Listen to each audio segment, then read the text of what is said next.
Apakah di dalam kitab, pasti di dalam Kristen juga ada kan kitab Taurat dan Zabur ya Kak ya, pasti ada ya. Apakah di dalam kitab Taurat dan Taurat dan Mazmur kami tidak kenal Zabur. oh, ya. Kalau di kitab Taurat lah ya dan Mazmur apa itulah, atau apakah itu dijelaskan bahwa Tuhan Tuhan itu turun menyerupai manusia. Dan kalau dulu saya pernah ya dengar kalau kitab Injil ditulis oleh orang yang berbeda-beda, maksudnya tergantung dengan kesaksian mereka kan, maksudnya mereka bersaksi, kemudian gimana ya bahasanya, mereka menyaksikan secara langsung lah gitu, terus ditulis. Apakah ketika Yesus sebelum disalib dia pernah mengatakan bahwa beliau adalah Tuhan, kemudian intinya bilang begitulah. Mohon dijelaskan, saya bingung soalnya kalau nanyanya gimana, intinya begitu, mohon dijelaskan. Sudah. Jadi begini Kak Yesus itu dia sudah sering kali sebelum disalibkan kan, sering kali mengatakan dia adalah Tuhan. Nah, salah satu contoh Yohanes 8 ayat 24 dibaca, apa Yesus katakan, untuk itu tadi aku berkata kepadamu bahwa kamu akan mati dalam dosamu jika kamu tidak percaya bahwa akulah Yahweh. Nah, itu Yesus katakan di Yohanes 13 ayat 13, Yesus mengatakan, kamu menyebut aku guru dan Tuhan. Itu benar, sebab memang akulah guru dan Tuhan. Nah, guru di sini itu Yesus kutip dari Ayub, kitab Ayub yang mengatakan Tuhan adalah guru yang sejati. Nah, jadi itulah jawabannya. Yesus seringkali, bukan hanya itu ya, Yesus seringkali. Kita ambil lagi contoh Yohanes 5 ayat 18, orang-orang Yahudi itu kan melempari Yesus. Lalu Yesus mengatakan, kenapa engkau melempari aku? Lalu orang Yahudi mengatakan, kami melempari engkau karena kamu yang adalah seorang manusia saja menyamakan diri dengan Tuhan. Nah, jadi Yesus seringkali menyamakan diri dengan Tuhan, artinya dia mengatakan dia adalah Tuhan itu sendiri. Nah, makanya mereka berupaya membunuh Yesus, dan hasil akhirnya mereka bersekongkol sampai Yesus disalib. Karena Yesus mengaku dia adalah Tuhan itu, Kak. Silakan, Kak. Tapi kalau dengan kitab sebelumnya masih berhubungan ya Kak, Injil? Ya Kak, masih berhubungan Kak? Iya, masih. Berarti maksudnya ada penjelasan ya, maksudnya apakah di kitab Zabur apa tadi namanya, Taurat sama yang satunya itu dijelaskan bahwa Yesus itu juga Tuhan? Iya, dijelaskan. Jadi di Keluaran, kita ambil dari Taurat ya, di Taurat saya kasih contoh. Taurat Keluaran 6 ayat 2. Di situ Tuhan berkata kepada Musa begini, Aku telah menyatakan diriku kepada Abraham, Ishak dan Yakub sebagai Allah yang Maha Kuasa. Tetapi dengan namaku Tuhan, aku belum menyatakannya. Nah, itu Keluaran 6 ayat 2. Jadi Tuhan nanti akan menyatakan dirinya sebagai sang penguasa. Jadi dia mengatakan dia telah menyatakan dirinya kepada Abraham, Ishak dan Yakub sebagai sang ilahi. Tetapi sebagai sang penguasa dia belum menyatakannya.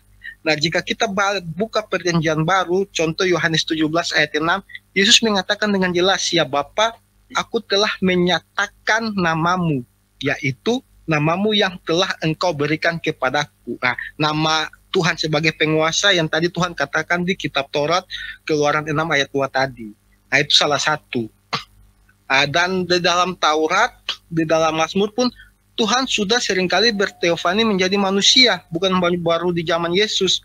Kasih contoh di dalam Taurat, ketika Tuhan turun di atas Gunung Sinai, dia tinggal dengan Musa selama 40 hari 40 malam. Dan di situ tertulis dengan jelas dia menulis 10 hukum Taurat di dalam 2 roh batu menggunakan jari-jarinya sendiri.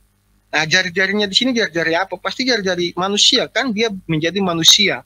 Di zaman Adam Keluaran 6 ayat 2, Keluaran 2 ayat 6, Keluaran 3 ayat 14 ya, Kejadian 3 ayat 14. Bentar. Kejadian, nanti aku bilang ayatnya, di situ Adam dan Hawa mendengar bunyi langkah kaki Tuhan. Kalau bunyi langkah kaki Tuhan, jadi Tuhan saat itu dia berteofani, sang firman berteofani menjadi manusia. Jadi bukan baru di zaman Yesus, Kak.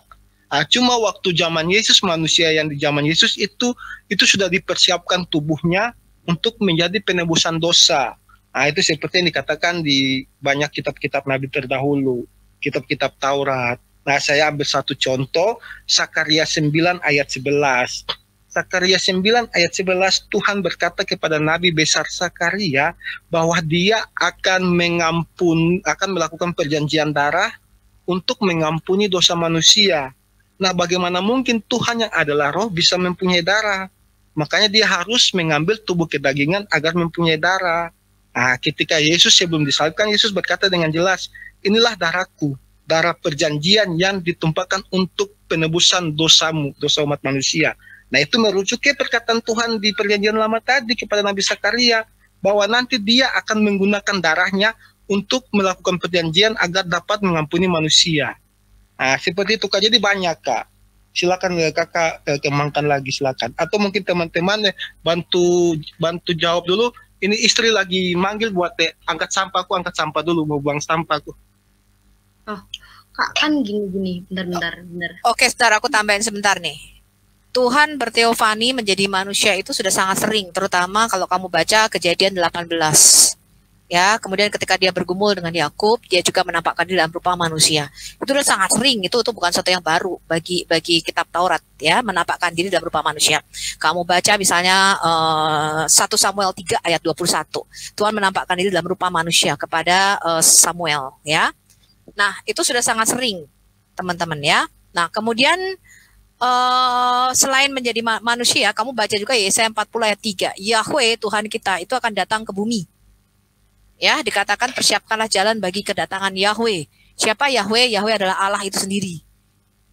Ya, Yesus itu Yahweh itu sendiri yang nuzul jadi manusia, dan kedatangannya didahului oleh seorang utusan, yaitu Yohanes Pembaptis. Ya, makanya dikatakan malaikat Gabriel datang kepada Zakaria dan dia mengatakan, engkau akan istrimu dan engkau akan melahirkan seorang anak, berilah nama Yohanes, ya. Yohanan, kemudian dialah yang akan mempersiapkan jalan bagi kedatangan Yahweh.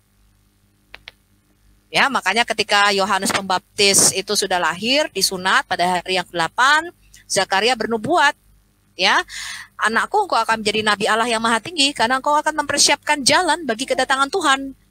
Nah, itulah sebabnya Allah itu datang, ya, ke dalam dunia. Begitu juga ketika malaikat Gabriel datang kepada para gembala, hari ini telah lahir bagimu Yahweh, yaitu apa? Kyrios, Tuhan di kota Daud. Ya, kata Kyrios itu merupakan kata ganti di dalam Alkitab Perjanjian Baru kita untuk Yahweh Tuhan kita. Jadi siapa yang datang? Yahweh itu sendiri. Ya, Yahweh itu sendiri. Jadi Tuhan itu berkali-kali sudah menyatakan bahwa dia sendiri yang akan nuzul ke dalam dunia. Yeremia 23 ayat 6. Anak yang lahir itu diberi nama Yahweh Sidkenu, Tuhan kebenaranku. Bayangin, manusia diberi nama Yahweh. Padahal Yahweh itu nama Tuhan kami yang kami sembah. Ya, Yahweh itu adalah nama yang Tuhan perkenalkan kepada Musa ketika Musa di Keluaran 3 bertemu dengan Tuhan. Musa bertanya, siapa namamu? Allah berkata, namaku akulah aku. Yahweh itulah namaku. Dari generasi ke generasi, dari keturunan kepada keturunan, itulah namaku sampai selama-lamanya. Namanya Yod-Heh-Vav-Veh, gak pernah berubah jadi Allah Subhanahu wa Ta'ala. Makanya di Yeremia 23 ayat 6 dikatakan ada seorang anak yang akan bernama Yahweh Sidkenu. Jadi yang lahir itu Yahweh itu sendiri, bukan yang lain.